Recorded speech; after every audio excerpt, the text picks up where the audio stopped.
सजाए मौत और तौहीन रिसालत का कानून ख़त्म नहीं किया जाएगा। वज़ीर-ए-आज़म इमरान खान ने यूरोपीय यूनियन के मुतालबात मानने से इनकार कर दिया। वज़ीर-ए-आज़म इमरान खान ने सजाए मौत के खात्मे समेत मुल्की मुफाद में GSP+ के मामले पर यूरोपीय यूनियन के 2 मुतालबात मानने से इनकार कर दिया है।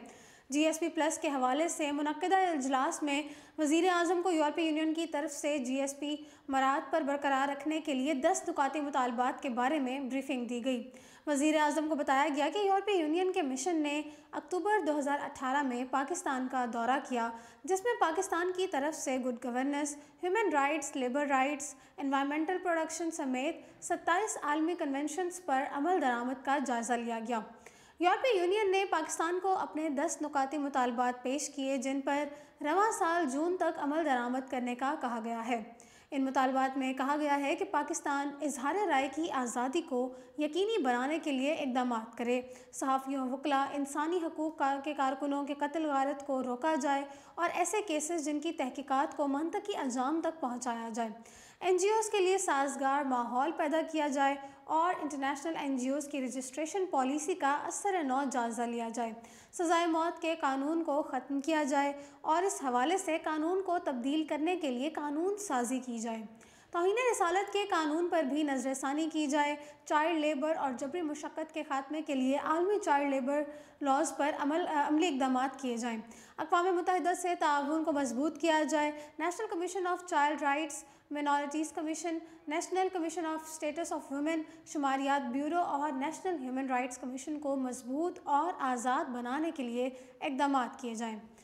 वज़ीर-ए-आज़म ने मुतालबात सुनने के बाद कहा कि मुल्की मुफाद में सबसे ज़्यादा मुकद्दम है और इसलिए सजाए मौत, तौहीन रिसालत और INGOs की पॉलिसी का जायज़ा लेने का मुतालबा तस्लीम करना मुमकिन नहीं, क्योंकि पाकिस्तान को इस वक्त अमन व अमान की बहाली के चैलेंजेस का सामना है। ताहम इंसानी हकूक़ और दीगर मुतालबात पर अमल दरामद ज़रूर किया जाएगा। नाज़रीन, वाज़ेह रहे कि पाकिस्तान में तौहीन रिसालत का मामला बहुत हसास है। माजी में तौहीन रिसालत से मुतालिक दर्जनों केसेस मंजर आम पर आ चुके हैं, जिनमें से एक मामला आसिया बीबी का भी है।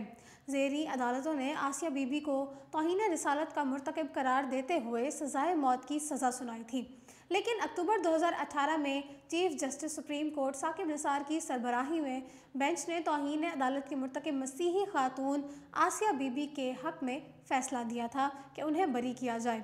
इस तरह लाहौर हाई कोर्ट के माजी में किए गए फैसले को कलअदम करार दिया गया था। सुप्रीम कोर्ट के फैसले के रद्द-ए-अमल में मुल्क भर में लोगों ने एहतजाज किया था और मुश्तइल एहतजाजी मुजाहिरे ने अमलाक को आग लगाई और गाड़ियाँ भी नजर आतिश कर दी गई थीं। मजहबी जमातों समेत मुल्क भर के अवाम को अदालती फैसले से शदीद धचका लगा था। मजहबी जमात तहरीक-ए-लबैक के कारकुनान फैसले पर मुश्तइल हो गए थे, जिन्होंने सरकारी अमलाक और लोगों की गाड़ियों व मोटरसाइकिलों को नजर आतिश किया और पुरतशद्दुद एहतजाज किया। सियासी जमातों ने फैसले पर नजरसानी का मुतालबा करते हुए इस पुरतशद्दुद एहतजाज की शदीद मजम्मत भी की। ताहम हुकूमत और एक मजहबी जमात के दरमियान मुआहदा हुआ, जिस पर एहतजाज ख़त्म कर दिया गया। बाज़ हुकूमत ने मौलाना खादिम रिजवी समेत मुतअद्दिद कारकुनान को गिरफ्तार कर लिया। फिलवक्त इतना ही। मज़ीद अपडेट्स के लिए देखते रहिए उर्दू पॉइंट।